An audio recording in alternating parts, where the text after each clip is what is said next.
Check, check, check. Check one. Check. Okay. You had to stand on the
All right, guys, good morning. I want to take just a minute to welcome you all to our 2020 Black History Program. And before we do anything else, I think we owe a great thanks to a man standing in the back who's put this together for us. So let's all give Mr. Dallas a big round of applause.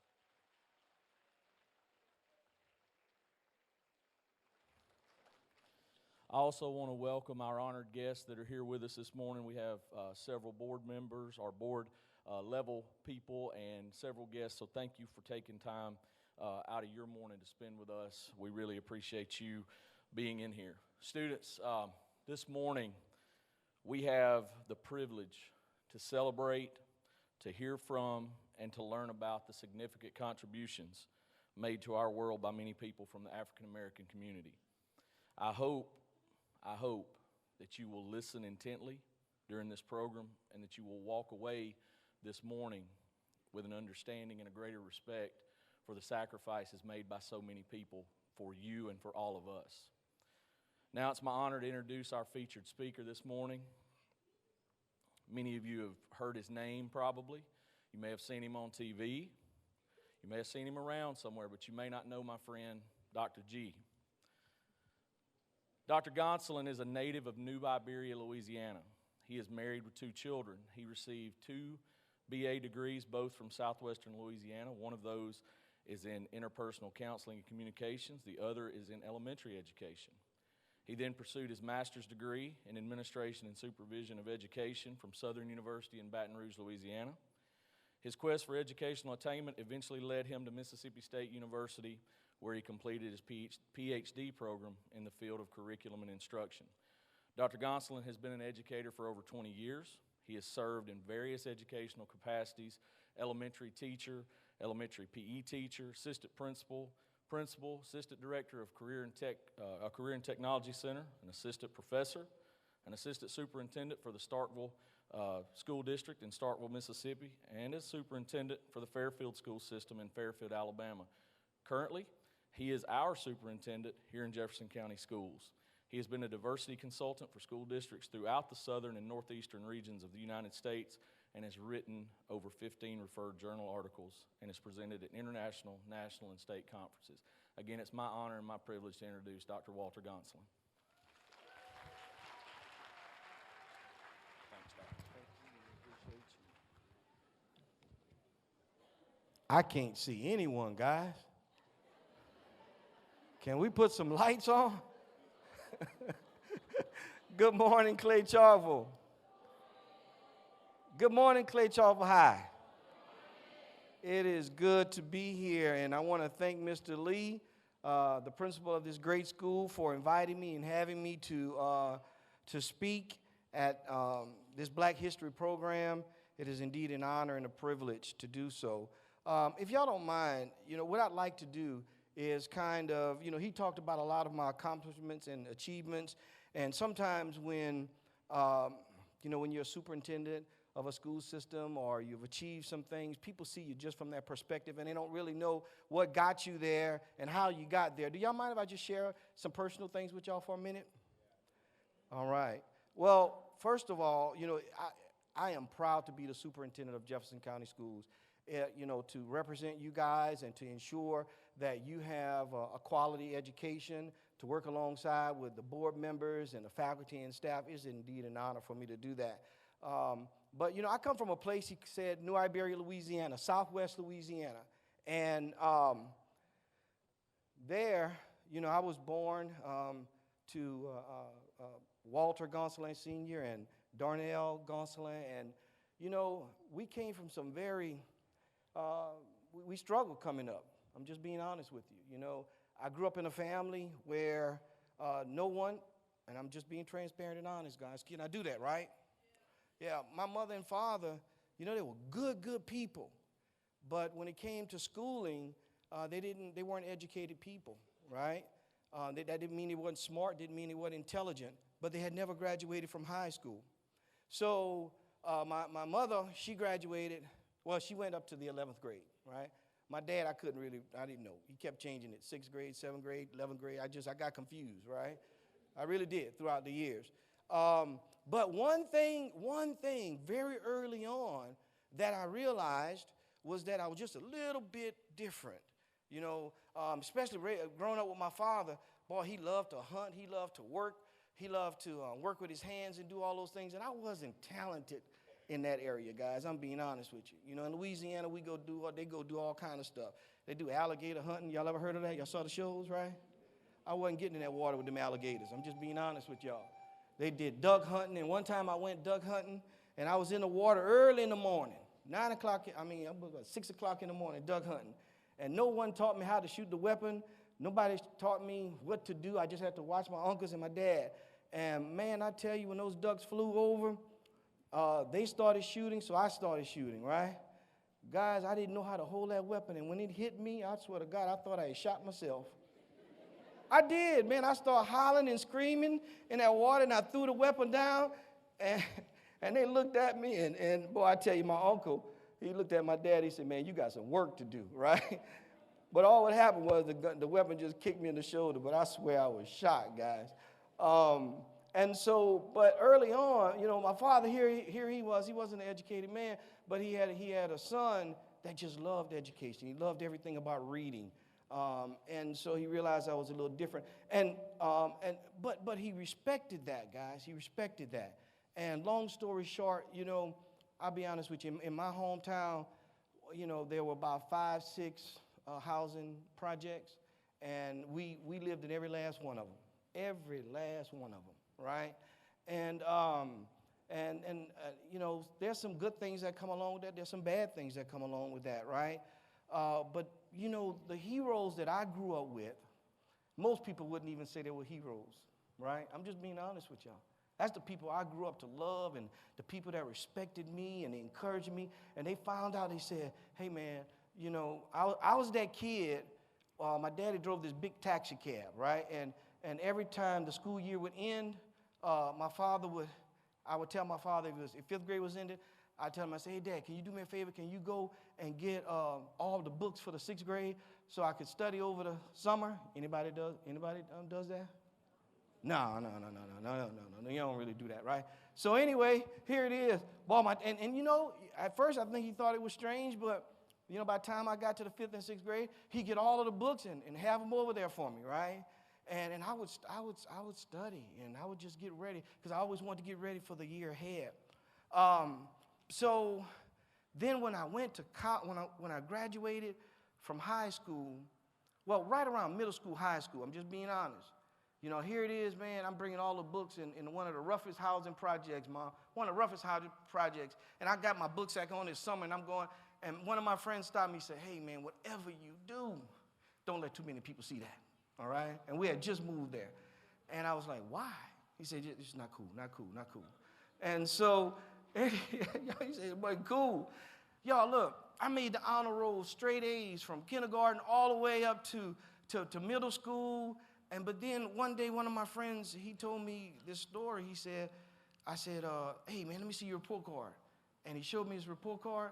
And, man, I ain't never seen nothing like that before. I said, good Lord, man, you going to live today when you get home? Had nothing but the F's and D's on it. And so he said, oh, man, I don't show my mom on my report card. I said, what? How do you get away with that? I said, just don't. Look, guys, I lived in that housing project for 5 years. And, man, remember I told you I made the honor roll all the way through? Then all of a sudden, I started blending in, because I didn't want to be that kid anymore, right? And I kind of forgot who I was and what God had made me to be. And before long, I wasn't making as bad as grades he was making, right? But I wasn't making that honor roll anymore. I wasn't. And because I forgot who I was, and I almost, to be honest with you, I was a little ashamed of who I was. You know, didn't want to be a nerd. It wasn't cool to be a nerd, right? I didn't look like a nerd. I didn't have the glasses and all that stuff, you know, what I thought was a nerd. But I didn't want to be that person. And then all of a sudden, when I graduated on the field, I was going to the military. And then the night I graduated from high school, guys, my mom came running down, and she gave me a hug, Mr. Lee, like I never got a hug before from her. And she started crying, and I was like, what is going on here? And then that's when she explained to me the importance of seeing me walk across that field and getting my high school diploma, how much it meant to the family, because no one had ever done it. Man, that hug was so loving till I said to myself, I never want to forget how that felt. And so I took that, and I said, I'm going to graduate as many times more as I can, just so I could feel that same thing, guys. I'm being honest with you. Yeah, I went to college, and that was another feat, because no one in my family had ever been to college. I didn't even know what to expect. It was 23 miles away from my hometown, the college that I went to, and it might as well could have been 100 miles, because we had no vehicle. It was too far for me to get there.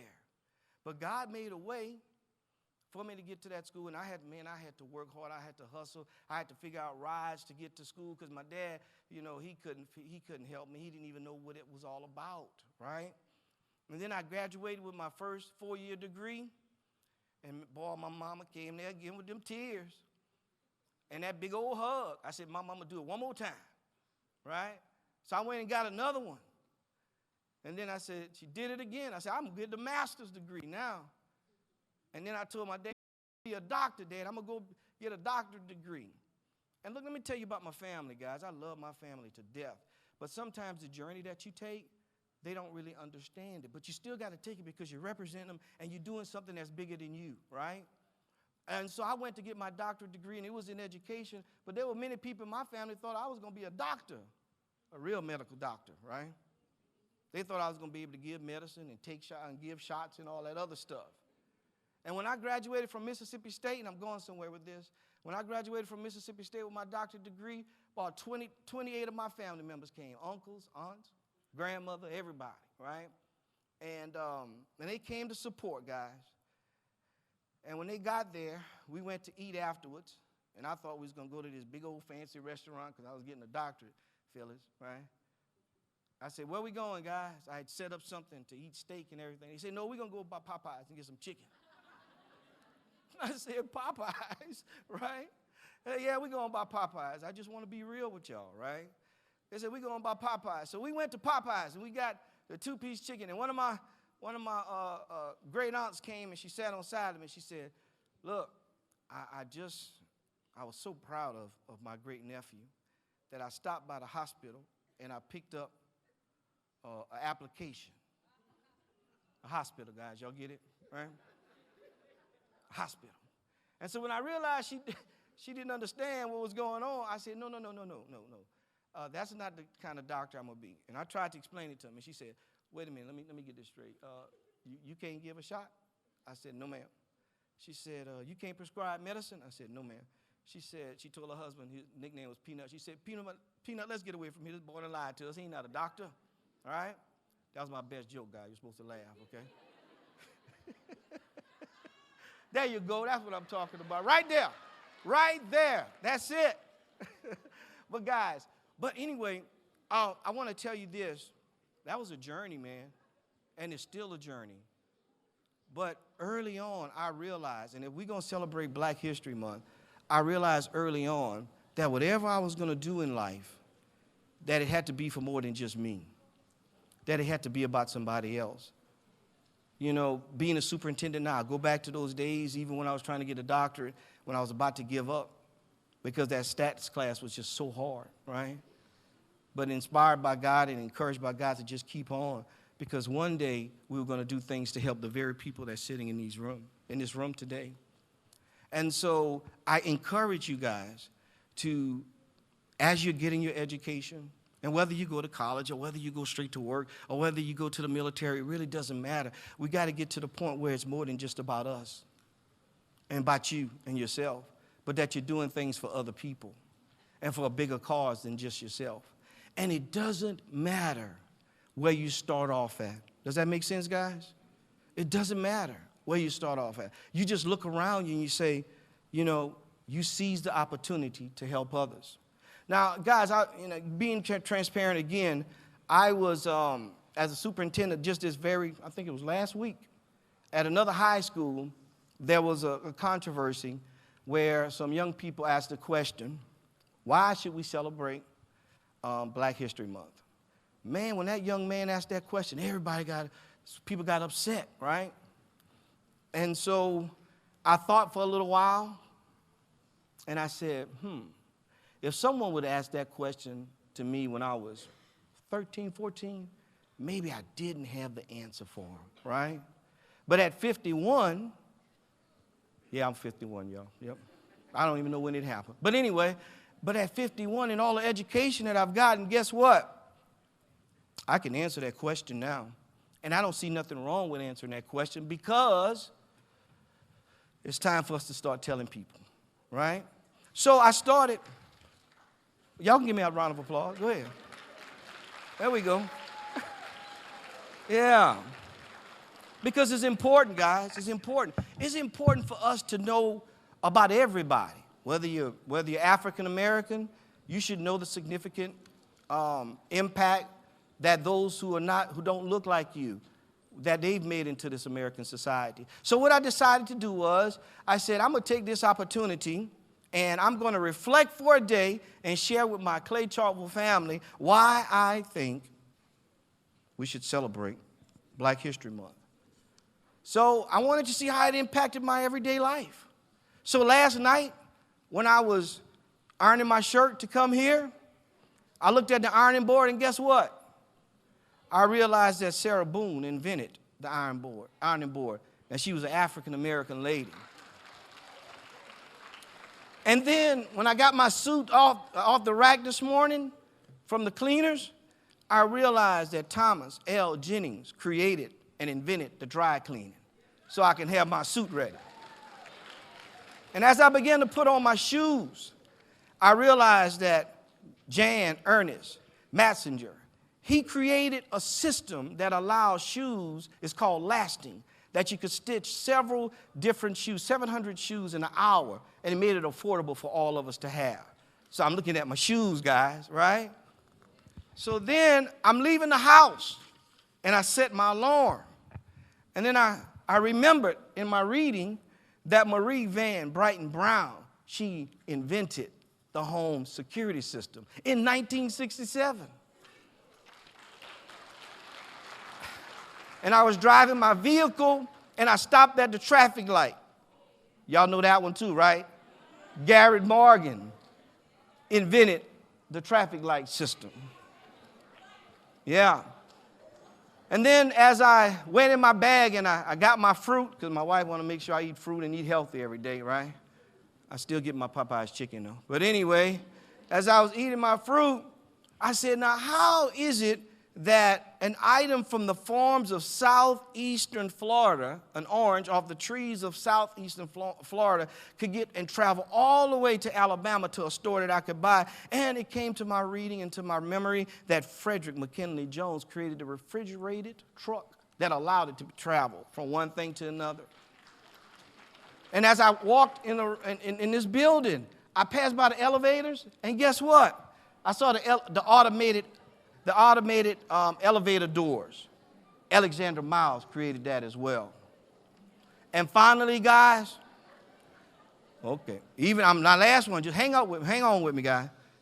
And finally, as I'm speaking to you right now through this mic so that you could hear me, James Edward Maceo West created and invented this device so that I can educate you on this whole process.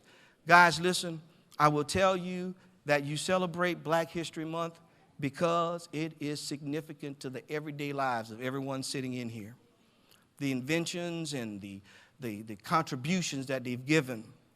My challenge to each and every one of you is to find out as much as you can about people who have contributed to this society, people who are African Americans. If you're an African American, you're supposed to know because you're reading and you're studying. If you're not an African American, you're supposed to know because you're reading and you're studying. And it's not just about African Americans, but when you really become educated and you're really knowledgeable about helping others, Hispanic Americans, Asian Americans, white Americans. Everybody understand where I'm going with this? All right, guys. So that's the answer. We do it because it's our expectation for love and kindness for humanity. Thank y'all very much. Have a good day.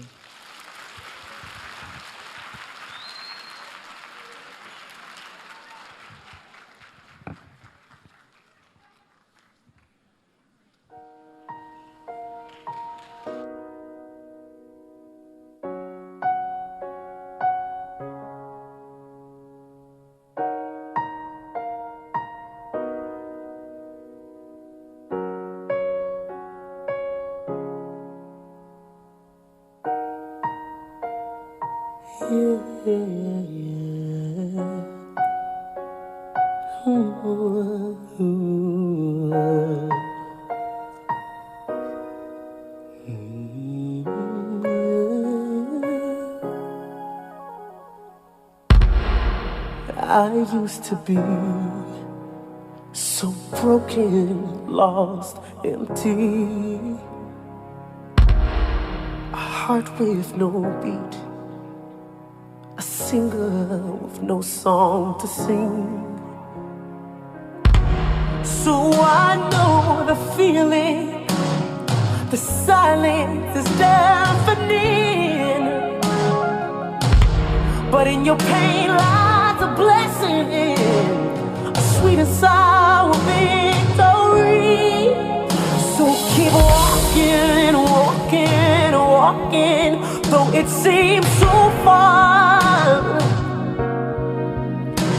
No matter who you are, see there's one thing that I know. Life it can leave you so bitter, bitter, bitter, bitter. But you must believe that it gets better, better, better, better. It's alright, dry your eyes, send a prayer to the sky. I know it's hard to find, but you must believe that it gets better.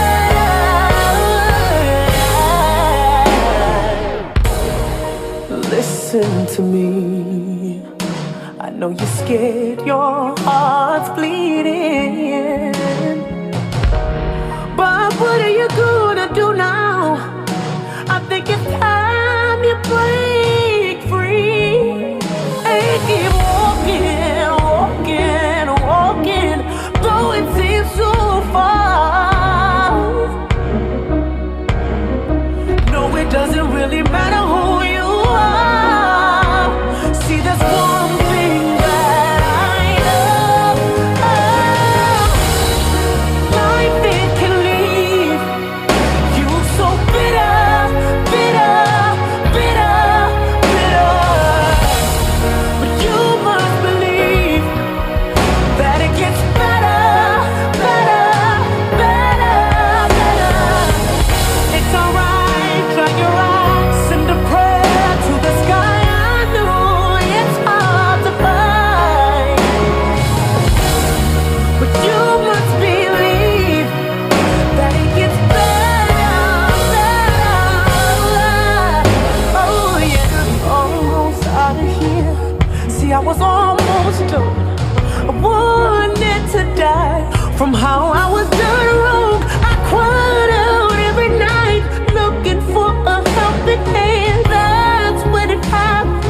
Jesus took me and he held me close, gave me love, refilled my heart, helped me grow better because his love it made me always available.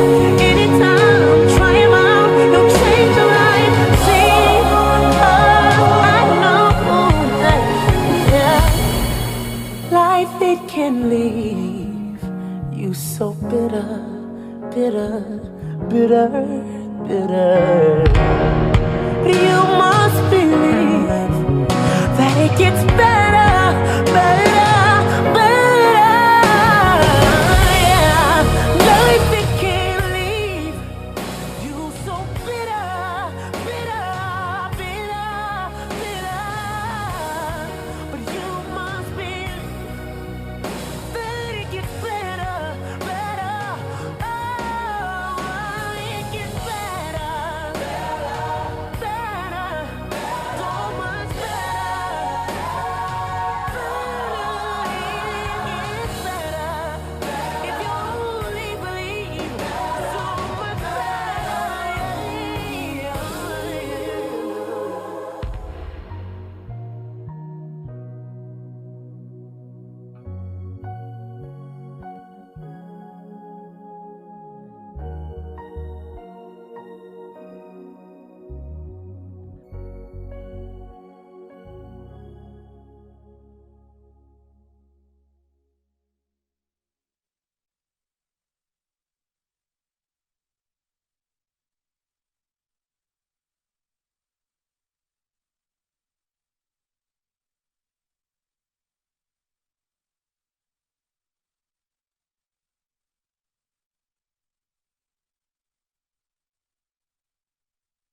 There have been many African Americans who have made significant contributions to the world in which we live. Today, we are fortunate to have depictions from some of the most influential African Americans in the history of the United States. I now present to you, Do You Know Me? A brief African American portrayal, written by Mr. Eugene Dallas III.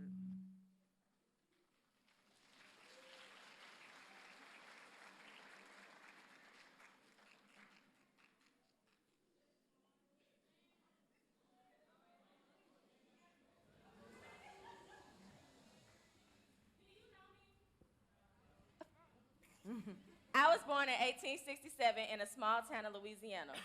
I was the 5th child of newly freed slaves, and I was the first of my parents' children to be born free. You see, at the age of 7, my parents passed away. So I went to live with my sister and her husband. I often got mistreated by my brother-in-law. So to escape the oppressive environment, I married Mr. Moses McWilliams. You see, in 1885, at the age of 14, I gave birth to my beautiful daughter, Alayla. 2 years later, Moses died. So I went to live with my brothers in St. Louis. While in St. Louis, I worked as a washerwoman, earning $1.50 a day. This was just enough to send Alayla to the city's public schools. A few years after that, I met this wonderful man named Mr. Charles Walker, whom asked me to be his wife after several months of courting.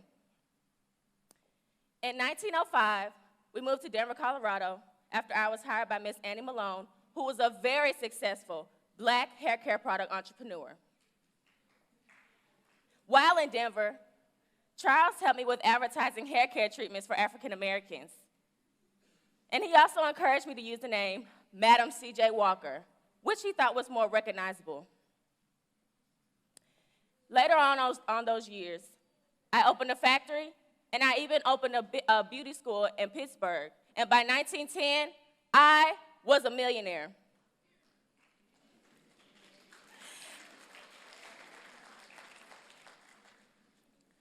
So, the stresses of the business took a toll on my relationship with Charles.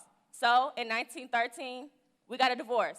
However, in 1918, I built an Italian mansion in the Hudson Valley that would soon later serve a gathering place for many dignitaries of the Harlem Renaissance. Today, you can still find cosmetic lines and hair care products bearing my name at Sephora retailers. You didn't know me then, but you know me now. I am Madam C.J. Walker.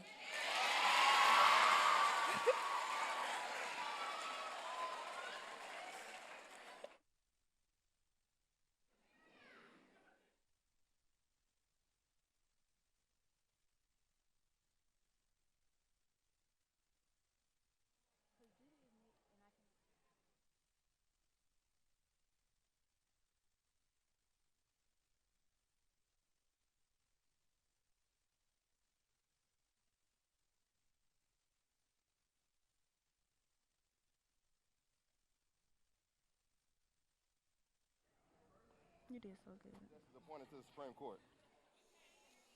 I was born in 1908 to a mother who was a school teacher and a father who was a steward at a fancy country club.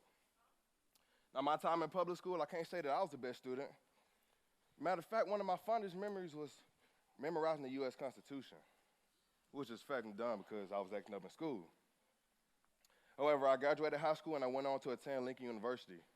And after graduating from Lincoln, I applied at the University of Maryland Law School, but I was denied because I was black. But because I didn't want to give up, I applied and I was accepted to a law program at Howard University in Washington, D.C. While at Howard, I was under the tutelage of Mr. Charles Houston, who was a prominent civil rights lawyer. After graduating Howard and my law practices failed, I went on to work for the NAACP. Now, my first case in the NAACP, I will never forget because I got to argue with Mr. Houston. It was the Murray versus Pearson case of January 1935, and needless to say, we won. But of all my achievements, I can say that the biggest was a Brown versus Education case of Topeka, Kansas in 1954. On May 17, 1954, the Supreme Court unanimously ruled that separate educational facilities was inherently equal, and therefore racial segregation of public schools violated the Protection Clause of the 14th Amendment.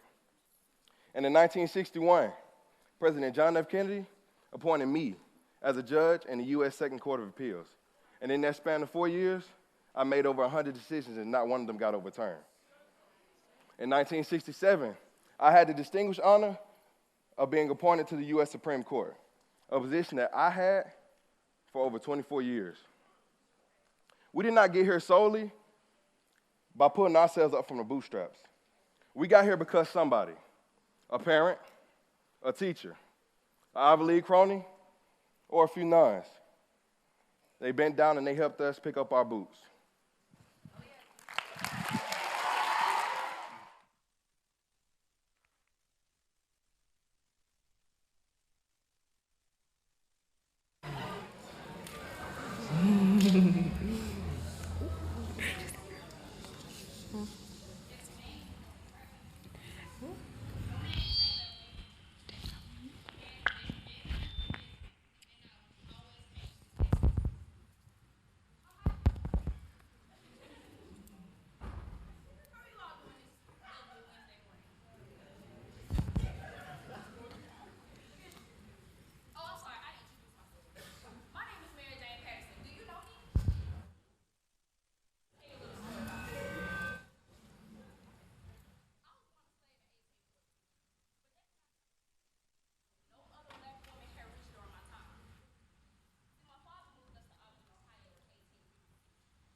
Good morning. How y'all doing? Can somebody help me find a math teacher? I'm not from around here, but during my time, I've counted everything from the seats, the people, heck, even the stars in the skies. My name is Katherine Johnson, and I was born in 1918 in White Sulphur Springs, Virginia. There was not a school for African Americans, so me, my brother, and my sister all traveled to the laboratory on the campus of West Virginia State Institute. While there, I excelled in all of my classes. And in 1937, I graduated with a degree in math education and in French. In 1939, I applied to West Virginia University, but stopped after one semester to start a beautiful family. However, in 1952, a dear relative told me about openings at the All-Black West Area Computing Section at the National Committee for Aeronautics. After I began working there, I spent the next 4 years analyzing flight tests and investigating plane crashes caused by wake turbulence. In 1961, I helped astronaut Alan Shepard as he prepared for the first ever human spaceflight. In 1962, I helped astronaut John Glenn as he prepared for his Friendship 7 mission. I hand-calculated the orbital trajectory from blast off to splash down. After 33 years of working at NASA, I retired. And in 2015, at the age of 97 years old, I was awarded the Presidential Medal of Freedom by my President Barack Obama.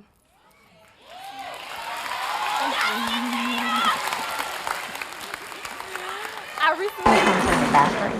recently passed away this Monday, but it's okay, as I'm grateful that I still have the opportunity to talk to you all and let you all know that if you have a dream or if you have a passion for something, that you pursue it and you make an impact in the world which we live in. Thank you. So I'm gonna just wait. She said, who's next?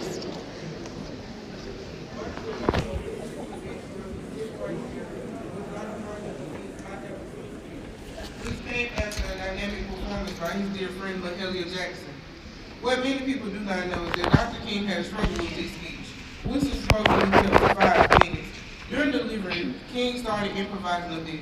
When he reached a sentence that felt kind of clunky. It was at that moment that Mahalia Jackson cried. Tell them about the dream, Marty. Tell them about the dream. Mahalia Jackson was Dr. King's favorite gospel singer and also one of his dearest friends. Today, I would like to present to you Miss Mia Johnson as she sings one of Dr. King's favorite songs.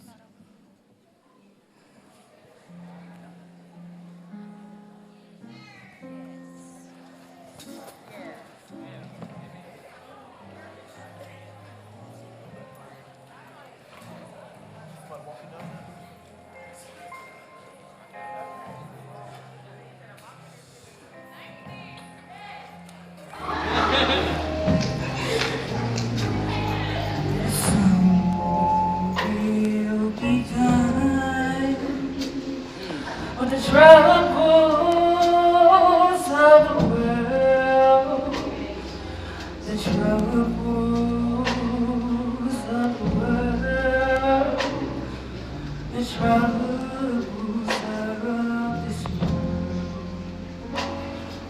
Soon will be done with the troubles of the world. I'm going home to live with my Lord. No more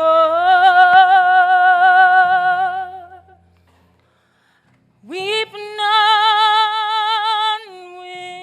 unwilling, no more weeping unwilling, no more weeping unwilling. I'm going home to live with my Lord.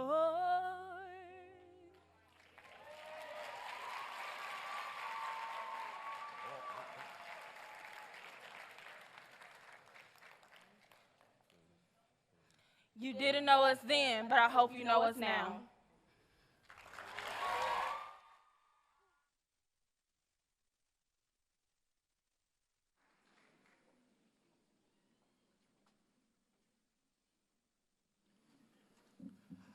Above the front windows of Motown Records, Detroit headquarters was a sign that read Hitsville, USA.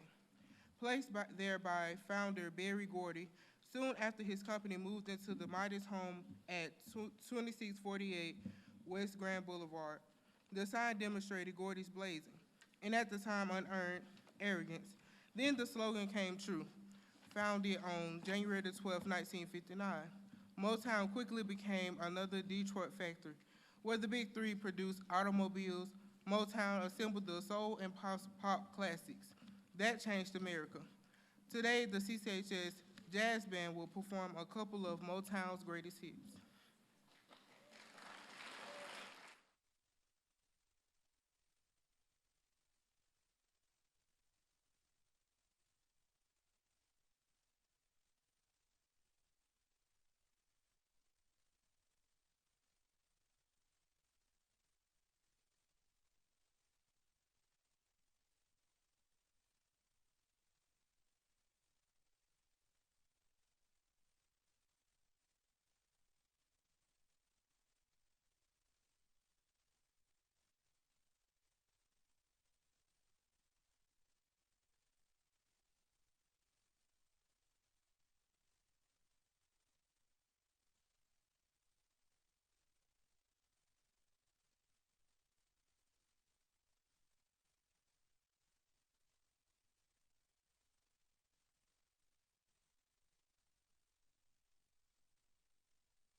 The gospel music experience cannot be told in a short story or even a melody of songs, for it is far too rich, far too harmonious, and deliberately stimulating.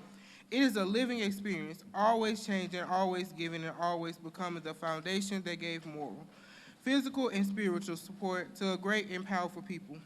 There has been no other genre of music that has been more compelling, convincing, or persuasive than gospel music.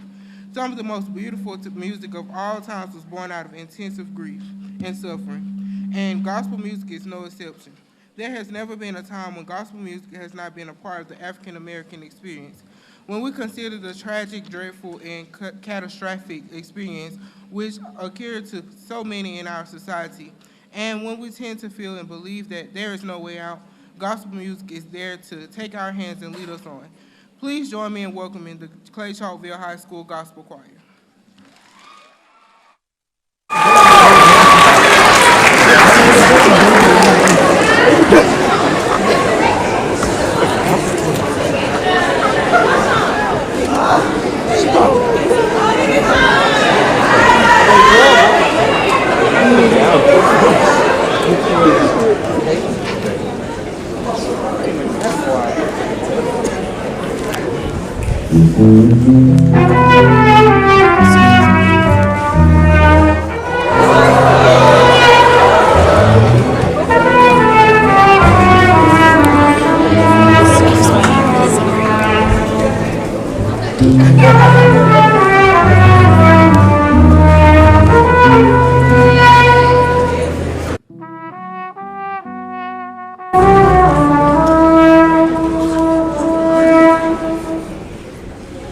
Oh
guys.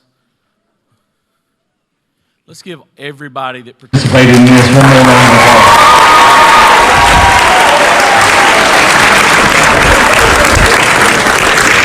Mr. Dallas, where are you at? Thank you, Mr. Dallas. We appreciate you.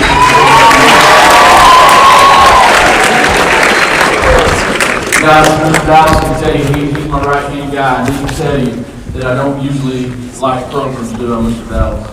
I think we need to be in class sometimes, but I can tell you this morning that I think you probably got more out of this than you would have gotten sitting in class this morning. So, all great things must come to an end, though, and we do have to go back to class at some point. But, guys, I got a lot out of this morning. I hope you did too.